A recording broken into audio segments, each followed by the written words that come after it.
Hello বন্ধুরা, study motivation YouTube চ্যানেলে তোমাদের সকলকে স্বাগত। আজকে আমি ক্লাস 3 ইংলিশ উইংস পার্ট 1-এর 36 নম্বর পৃষ্ঠা থেকে শুরু করব। এর আগের সমস্ত পৃষ্ঠাগুলি আমি আলোচনা করে দিয়েছি। ভিডিওর ডেসক্রিপশনে লিংক দেওয়া আছে এবং প্লেলিস্টও করে দেওয়া থাকবে, তোমরা সেখান থেকে দেখে নিতে পারো। 36 নম্বর পৃষ্ঠায় ওয়ার্ড ট্রুপগুলো দেখো। প্রথমে লেখা রয়েছে ওয়ার্ডস মানে শব্দ, তারপরে সিলেবিক ডিভিশন মানে তোমরা কিভাবে আলাদা আলাদা করে উচ্চারণ করবে যাতে তোমাদের শব্দটি উচ্চারণ করতে অনেকটাই সুবিধা হয় এবং মনে রাখাও সুবিধা হয়। তারপরে সেটা দিয়েই তোমাদের বাক্য রচনা করে দেওয়া আছে এবং সবশেষে মিনিং বা সিনোনিম মানে সেই শব্দের সমার্থক শব্দ লিখে দেওয়া আছে। প্রথম ওয়ার্ডটি দেখো, মিটিং। মিটিংকে তোমরা দুটো ভাগে ভাগ করতে পারবে, মিট তারপরে ইং, meeting. Mister Bose has a meeting today in his office. Meeting কথার অর্থ হলো সভা, মানে মিস্টার বোস তার অফিসে আজকে একটি মিটিং করলেন। মিটিংয়ের সমার্থক শব্দগুলি হতে পারে গ্যাদারিং আর কনফারেন্স। এরপরে দেখো লেখা কন্ডাক্টেড। কন্ডাক্টেডকে আলাদা আলাদা করে উচ্চারণ করবে conducted, conducted. The principal conducted A meeting today. Conducted কথার অর্থ হলো চালনা করা। প্রিন্সিপাল আজকের মিটিংটিকে চালনা করলেন। এর সমার্থক শব্দগুলি হলো ম্যানেজড, গাইড, শোড। তারপরে হ্যান্ডফুল। হ্যান্ডফুলকে আলাদা করে উচ্চারণ করবে হ্যান্ডফুল, হ্যান্ডফুল। হ্যান্ডফুল কথার অর্থ হলো হাতে গোনা যায় এমন। Ranu is playing with a handful of marbles. Ranu হাতে গোনা কয়েকটি মার্বেল নিয়ে খেলা করছিল। এর সমার্থক শব্দ হলো ফিউ ইন নাম্বার মানে হাতে গোনা যায় এমন। তারপরে গ্র্যাজুয়ালি। গ্র্যাজুয়ালিকে আলাদা আলাদা করে উচ্চারণ করবে গ্র্যাজ উ আ লি, গ্র্যাজুয়ালি। গ্র্যাজুয়ালি মানে ধীরে ধীরে। I am learning to speak in English gradually মানে আমি ধীরে ধীরে ইংরেজিতে কথা বলা শিখছি।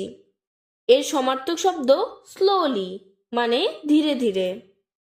37 নম্বর পৃষ্ঠায় এফেক্ট।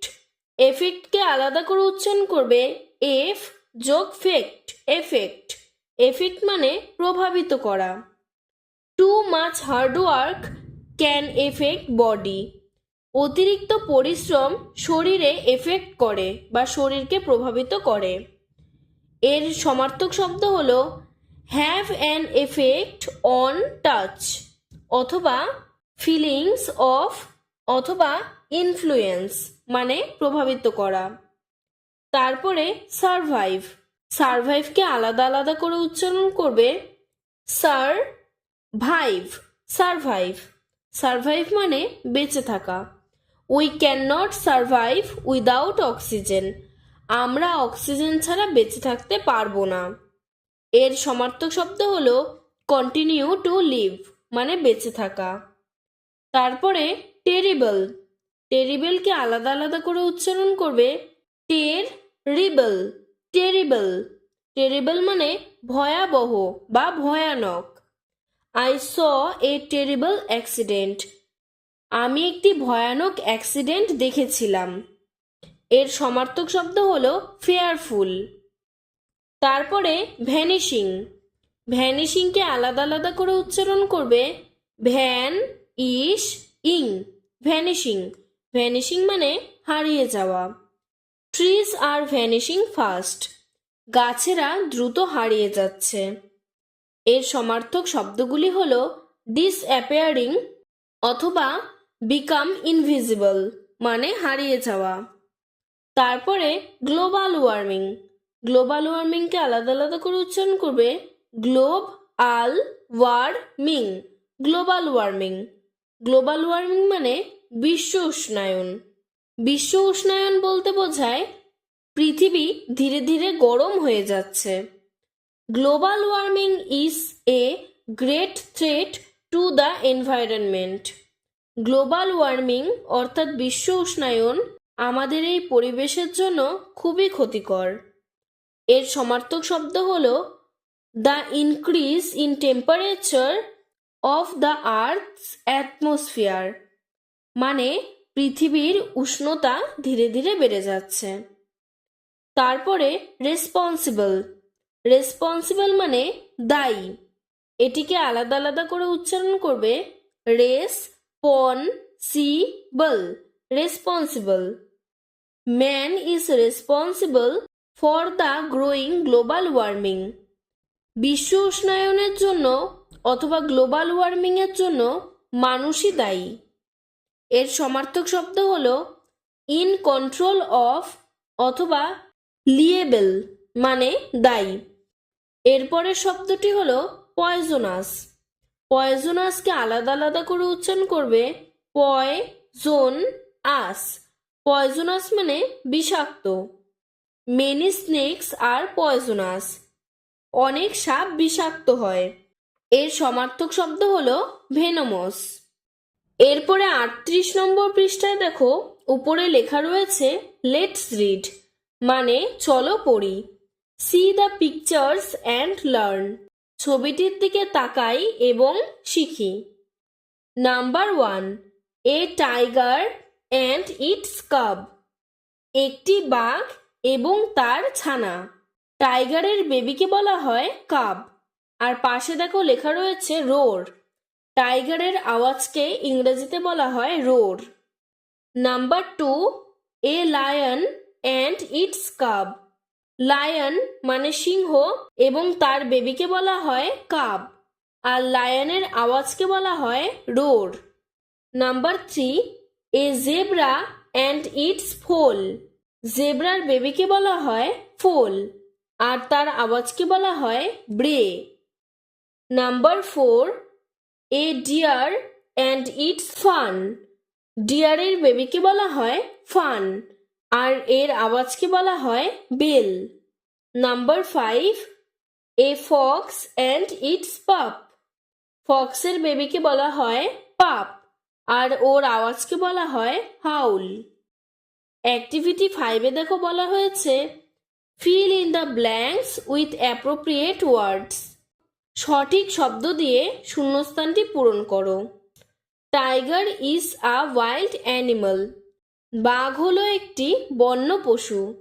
Tiger roars. টাইগারের আওয়াজকে বলা হয় roar. A baby tiger is called a cub. Baby টাইগারকে বলা হয় cub. Elephant is also a wild animal. হাতিও হলো একটি বন্য পশু। Elephant trumpets. এলিফ্যান্টের আওয়াজকে বলা হয় trumpets. A baby elephant is called a calf. Baby এলিফ্যান্টকে ইংরেজিতে বলা হয় calf. A baby fox is called pup. Baby ফক্সকে ইংরেজিতে বলা হয় pup. Zebra is black and white. Zebra কালো এবং সাদা রঙের হয়। Zebra brace. জেব্রার আওয়াজকে বলা হয় bray. A baby zebra is called a foal. Baby জেব্রাকে বলা হয় foal. Gorilla is a huge body animal. Gorilla একটি বিশাল আকৃতির পশু। হিউজ মানে বিশাল। Lion is the king of forest. সিংহ হল বনের রাজা। A lion রোরস। লায়নের আওয়াজকে বলা হয় roar. A baby lion is called a cub. Baby লায়নকে বলা হয় কাব। এরপরে দেখো বলেছে লেটস লার্ন, চলো শিখি। C how male and female animals have different name. এখানে আমরা এমন কিছু পশুর নাম পড়ব যাদের ছেলে এবং মেয়ের আলাদা আলাদা নাম রয়েছে। প্রথমে দেখো ডগ। ডগ মানে কুকুর আর মেয়ে কুকুরকে বলা হয় বিচ। তারপরে বুল। বুল মানে ষাঁড় গরু আর মেয়ে গরুকে বলা হয় কাউ। তারপরে ড্রেক, ড্রেক মানে হাঁস। আর ডাক, ডাক মানে মেয়ে হাঁস। তারপরে কক, কক মানে মোরগ। আর মুরগিকে বলা হয় হেন। তারপরে বিলি, বিলি মানে ছেলে ছাগল। আর তার পাশে লেখা রয়েছে ন্যানি, ন্যানি মানে মেয়ে ছাগল। টাইগার, টাইগার মানে বাঘ। আর মেয়ে বাঘকে বলা হয় টাইগ্রেস বা বাঘিনী। তারপরে লায়ন, লায়ন মানে সিংহ।